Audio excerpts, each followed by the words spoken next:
atong kauban karon ang regional in charge ng BARM. Siya ang BARM regional coordinator. Si dating board member sa Maguindanao, si Bong Lidasan. Siya ang full BARM ang nagtatakupan.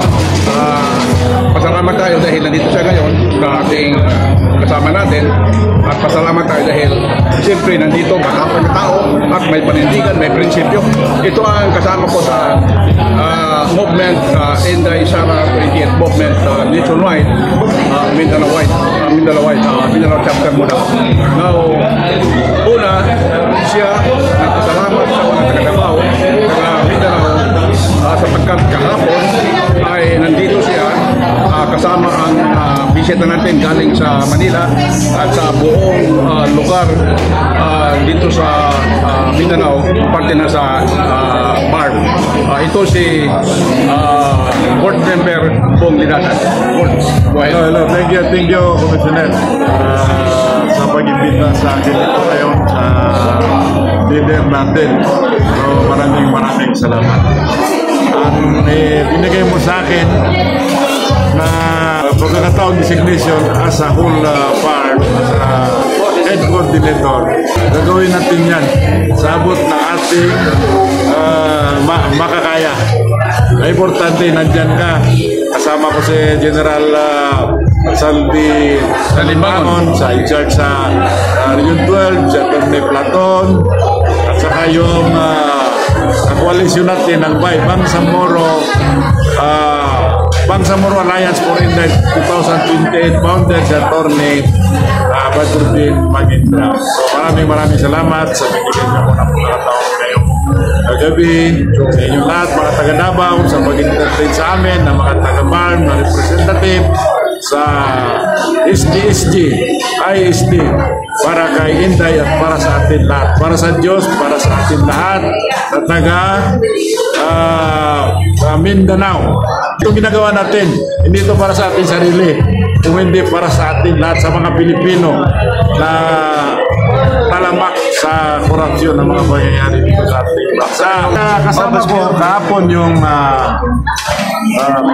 Lanao del Sur Provincial Coordinator, Incumbent Vice Mayor Benito Jr.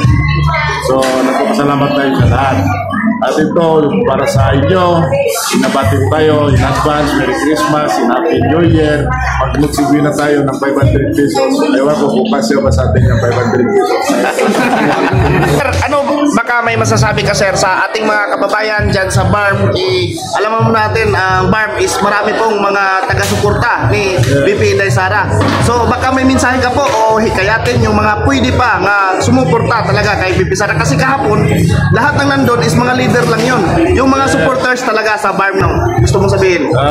Napakaganda mga tanong ninyo sa akin. So, nagpapasalamat tayo sa mga Inday Sara supporters sa BARM, lalo na ang mga volunteers natin na talagang nagtatrabaho sila para kay Inday, para sa bayan. So, halos lahat naman tayo naiinis sa korupsyon. Pero kami, ang tawag namin kay VP Inday Sara, incoming President of the Republic of the Philippines. So maraming salamat sa inyo lahat. Ang ating Region 11 in charge o Region 11 head coordinator, si Mr. Danny Lopez. So, salamat sa time, no? At saka malaking bagay din yung ginagawa natin kahapon. Kaya nga, suportahan natin ang movement ng Sara ISD, Sara 2028 movement. So, pinabati ko din yung kasama natin like kay Tats, saging treasurer natin na malaki din na itulong sa ating movement. At saka maganda yung resulta ng natin sa Pipot Lara ng Baganga. So, thank you. At saka, yun ang pinaka-powerful din. Si Mayor Lara. At saka si Robin Gonzaga. So, malaking bagay din yan. Kasi hindi mabuoto kung wala yung mga tao na yan. So, ng tarpaulin, si Tata. Yun, Baligwat. Si Tata Baligwat. Yun ang sponsor ng natin, tarpaulin kahapon. So, Michael Ambak. Michael Ampang. Oh, so yung ngayon, yun ang isa sa mga nag-guide ng mga bawat region na pumunta kahapon sa Grand Mincel Hotel. So maraming salamat din sa inyo lahat.